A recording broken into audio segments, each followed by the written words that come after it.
ये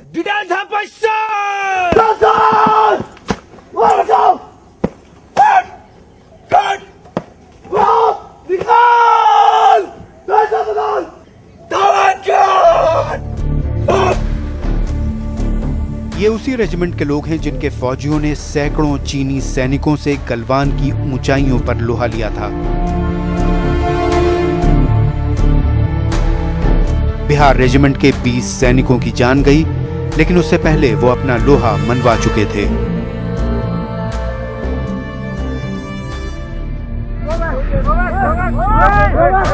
एक तो कम तादाद और ऊपर से गोली न चलाने के आदेशों की बंदिश के साथ इनकी भिड़ंत चीन के सैनिकों से गलवान नदी के किनारे 16,000 फुट से भी ऊपर हुई।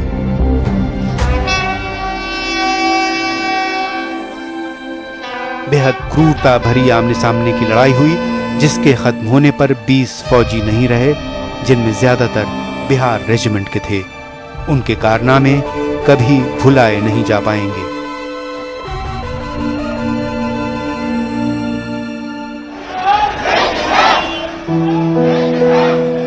इन जियालों की अगुवाई कर रहे थे बटालियन कमांडिंग ऑफिसर कर्नल संतोष बाबू। कर्नल बाबू दुश्मन के हमले में अपनी जान जरूर न्यौछावर कर गए, लेकिन अपने फौजियों को चीनी हमले का मुंहतोड़ जवाब करने के लिए प्रेरित भी कर गए।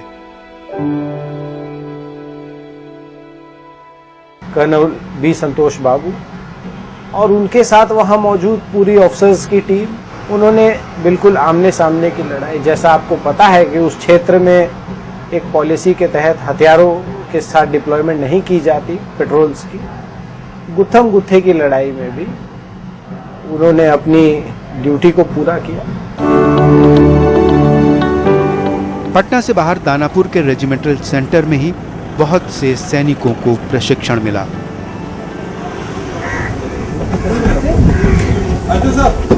लेकिन इन बहादुरों की जमात में शामिल होने के लिए कड़ी मेहनत, लगन और मुश्किलों से जूझने की तमन्ना होनी चाहिए। बिहार रेजिमेंट के लिए जवान 17 साल की उम्र से भर्ती होना शुरू हो जाते हैं। उन्हें यहाँ के रेजिमेंटल सेंटर में साल भर तक ट्रेनिंग दी जाती है। अगर वो मुस्तैदी से काम करते हैं तो वो भारतीय सेना के नियमित सैनिक बन जाते हैं और उन्हें बिहार रेजिमेंट की इकाइयों के साथ मैदान जंग में तैनात कर दिया जाता है।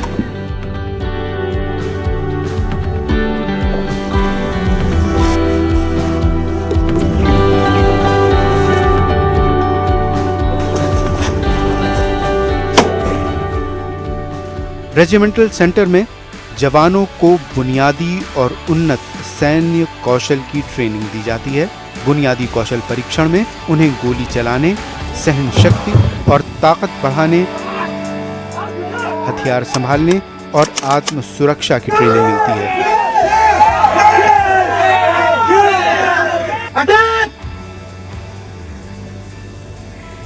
जब ये जवान अपनी बुनियादी ट्रेनिंग पूरी कर लेते हैं, तब उनकी उन्नत ट्रेनिंग शुरू होती है। यहाँ उन्हें सपोर्ट हथियार और ज्यादा विकसित शस्त्र प्रणाली चलाना सिखाई जाती है।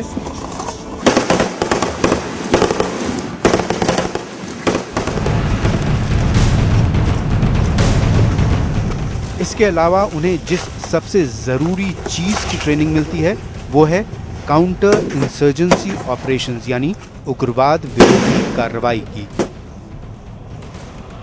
भारतीय सेना के सिपाहियों के तौर पर ये जवान रंगरूट अगर सैनिक बनने लायक समझे गए तो लगभग यकीनी तौर पर इन्हें काउंटर इंसर्जेंसी ऑपरेशंस के लिए तैनात किया जाएगा। कश्मीर घाटी हो या नियंत्रण रेखा, ये ऐसी जगहों पर ही भेजे जाएंगे जहां इनको अपनी सारी एकाग्रता और कुशलता से खूंखार आतंकियों की टोह लगाकर उन्हें रोकना और खत्म करना होता है, वो भी ऐसी जगह जो दुनिया की सबसे प्रतिकूल सीमाओं में से एक है।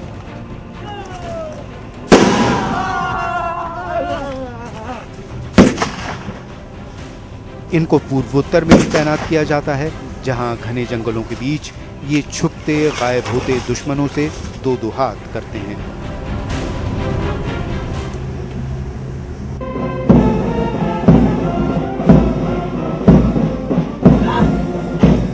हर साल रेजिमेंटल सेंटर से जवानों के 4-5 जत्थे ट्रेनिंग पाकर निकलते हैं। औसतन 2 से 3 हजार फौजी सेना में शामिल होते हैं।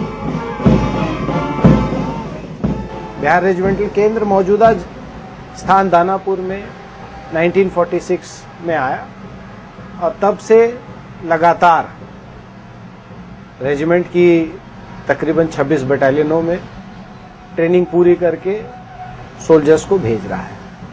इस रेजिमेंट का इतिहास रहा है, लद्दाख में हुए गलवान घाटी के इंसिडेंट तक में रेजिमेंट ने देश की सेवा में अपने वीर सपूतों को हमेशा से समर्पित किया। ईमानदारी, सत्यनिष्ठा और वफादारी, बिहार रेजिमेंट के जवान इन्हीं मूल्यों पर चलते हैं और अगर इन मूल्यों का ही पालन न हो तो सारी सैनिक ट्रेनिंग बेकार है।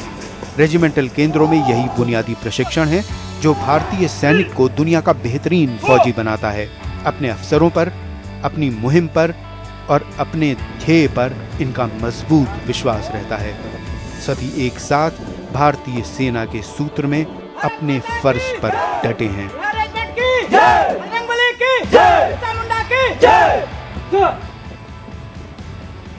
बिहार रेजिमेंट का सैनिक बनना आसान नहीं है। यहाँ से मंच कर निकलने के बाद वो 20 किलो का वजन लेकर 20 किलोमीटर से भी ज्यादा दूर तक तेज मार्च कर सकेंगे। इलाके को ध्यान में रखकर तय होगा कि भागा जाए या चला जाए। एक बार अपनी मंजिल पर पहुंचकर इनमें इतना बूता होता है कि ध्यान से दुश्मन से लड़ भी सकते हैं, लेकिन ऐसा करने के लिए रोजाना कड़ी मेहनत करनी पड़ती है। सैनिकों को सुबह 4 बजे जागना पड़ता है। 5:15 बजे वो पीटी फील्ड में होते हैं, जहां 5:30 बजे शारीरिक प्रशिक्षण शुरू होता है। ड्रिल डिसिप्लिन का बुनियाद है। ड्रिल एक सेना के अंदर में सबसे अहमियत वो कड़ी है जिसको कि एक सैनिक रिक्रूट टाइम में अगर सही तरीके से फॉलो कर ले तो आने वाले समय में उसे कोई परेशानी नहीं हो सकता है। इन सब सारी चीजों के बारे में उन्हें स्टार्टिंग में ही ड्रिल नर्सरी के दौरान उन्हें ट्रेन किया जाता है। इसके बाद 7 बजे भरपूर नाश्ता होता है, जिसके बाद दिन भर का काम शुरू होता है। नए कपड़े पहनकर ये लोग कक्षाओं में जाते हैं, जहां रणनीति का सबक भी सिखाया जाता है और हथियार चलाने का भी। एक रिक्रूट के ट्रेनिंग के दौरान सबसे महत्वपूर्ण एस्पेक्ट है फायरिंग। तो जब वो रेंज पे आता है उसको सबसे पहले हम फायरिंग के उसूल, सिद्धांत और बेसिक मार्क्समैनशिप की ट्रेनिंग देते हैं ताकि जरूरत पड़ने पे वो एक गोली और एक दुश्मन का मुद्दा हासिल कर सके। दोपहर 12 बजे सुबह का सत्र खत्म हो जाता है और खाना लगता है। इसके बाद दोपहर का सत्र शुरू होता है, जिसमें सड़क के नक्शे पढ़ना, खेलना और बारूदी सुरंगें नाकारा करने जैसी व्यवहारिक ट्रेनिंग दी जाती है। ये जो बोर्ड आप देख रहे हैं, इस बोर्ड पे बिहार रेजिमेंट की 20 रेगुलर बटालियन, 4 राष्ट्रीय राइफल्स बटालियन और 2 टेरिटोरियल आर्मी बटालियंस के लेटेस्ट अचीवमेंट्स दिए गए हैं। इसके अलावा हमारे बिहार रेजिमेंट के खिलाड़ियों के जवानों ने युद्ध में तो अपना कौशल मनवाया ही है, साथ ही साथ खेल के क्षेत्र में भी अपना झंडा फहराया है। इनका पूरा कार्यक्रम तय होता है। पाठ्यक्रम का भी यही हाल है। 6 बजे शाम तक दिन की ट्रेनिंग पूरी हो जाती है। जवान नहा धोकर हाजिरी लगवाते हैं, जहां उन्हें अगले दिन के लिए आदेश मिलते हैं। जो लोग ट्रेनिंग के लक्ष्य नहीं पूरे कर पाते, उनके लिए यहाँ कोई जगह नहीं है। अपने लक्ष्य को पूरा करने के लिए लगातार सैनिकों का हौसला बढ़ाया जाता है। लेकिन जो लोग रेजिमेंट का हिस्सा बनना चाहते हैं, उनके अंदर का जुनून इस हौसले को मद्धम नहीं पड़ने देता। यहाँ तक पहुँचना इतना मुश्किल होता है कि कोई ये मौका गंवाना नहीं चाहता। अनुशासन यहाँ की ट्रेनिंग का आधार है, इससे कोई समझौता नहीं होता। ड्रिल सेक्शन और एडजुटेंट ब्रांच अनुशासन पर लगातार कड़ी निगाह रखते हैं। फौजियों को पढ़ाया, चेताया और प्रशिक्षित किया जाता है। उन्हें सजा भी दी जाती है और निकाला भी जा सकता है। अनुशासनहीनता बर्दाश्त नहीं की जाती।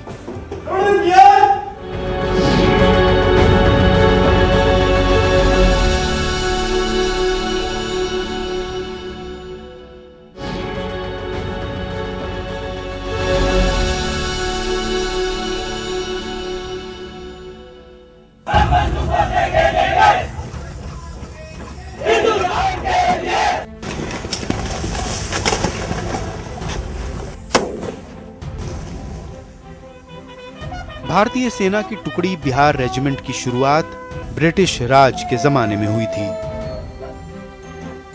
देखिए, बिहार रेजिमेंट की 20 रेगुलर इन्फेंट्री बटालियंस, 4 एफिलिएटेड राष्ट्रीय राइफल्स बटालियन और 2 टेरिटोरियल आर्मी की बटालियंस देश की सुरक्षा और अखंडता को बनाए रखने के लिए समर्पित हैं। हमारे ट्रूप्स की कॉम्पोजिशन जो है वो 50% बिहारी और 50% आदिवासी है और हमारी रेजिमेंट की नींव जो है वो बाबू कुंवर सिंह और बिरसा मुंडा के आदर्शों पर स्थापित की गई है। बिहार रेजिमेंट की सभी बटालियंस ने इंडियन आर्मी के सभी मेजर ऑपरेशंस में हिस्सा लिया है।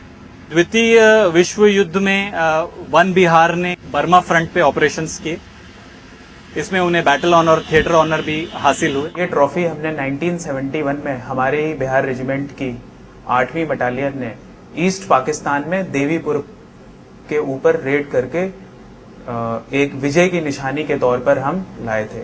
आज ये हमारे इस रेजिमेंटल सेंटर के मेस की शान को बढ़ाती है और ये हमें याद दिलाती है हमारे अधिकारियों और हमारे जो शहीद हैं उनकी बहादुरी की, और हम लोगों को प्रेरित करती है कि ऐसे ही हम अपनी रेजिमेंट का नाम, नमक और निशान को ऊंचा रखें।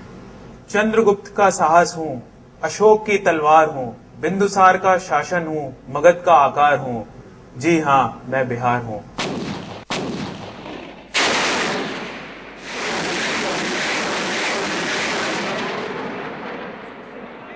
उन्नीस में जब पाकिस्तानी सैनिक और गैर सैनिकों ने करगिल में घुसपैठ की तो फिर रेजिमेंट वहां अपना फर्ज निभाने गई और 10,000 सैनिक तैनात हुए।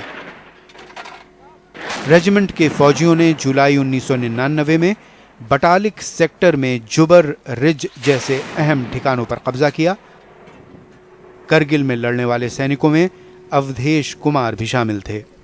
इस क्रेस्ट को बदलकर जो कि बिहार से संबंध रखने वाला अशोका का लाइन कैपिटल है उसको दिया जाए, जो कि तत्कालीन 2IC lieutenant colonel J R. Habibullah Khan Khattak साहब कलकत्ता संग्रहालय से अशोका का लाइन कैपिटल लाए थे। वार क्राइम बोलो बजरंगबली की जय। किसी भी सेना के लिए वार क्राइम बहुत इंपॉर्टेंट होता है क्योंकि जोश देने के लिए यह सबसे जरूरी है। इसका भी श्रेय पहले कमांडिंग अफसर जो कि इंडियन कमांडिंग अफसर थे लेफ्टिनेंट कर्नल हबीबुल्लाह खान खटक साहब और पहले सूबेदार मेजर विष्णुदेव साहब, दोनों ने मिलकर के वार क्राइम बोलो बजरंगबली को बनाया था। मैं भी इस विजय ऑपरेशन का हिस्सा रहा हूं। मैं खुश नसीब हूं कि प्रथम बिहार के नीचे में विजय ऑपरेशन में लड़ाई का मौका मिला है। रेजिमेंट के कई जवानों ने जंग के मैदान में अपने झंडे गाड़े। लेफ्टिनेंट कर्नल हर्ष उदय सिंह गौड़ और लेफ्टिनेंट कर्नल शांति स्वरूप राणा को असैनिक काल में दिए जाने वाले सबसे बड़े शौर्य सम्मान अशोक चक्र से नवाजा गया और 7 बिहार के मेजर संदीप उन्नीकृष्णन को 26/11 के दौरान नेशनल सिक्योरिटी गार्ड में तैनात किया गया, जहां वो ताज होटल में आतंकियों से भिड़े। तीनों फौजियों ने अपना फर्ज निभाते हुए जान दी।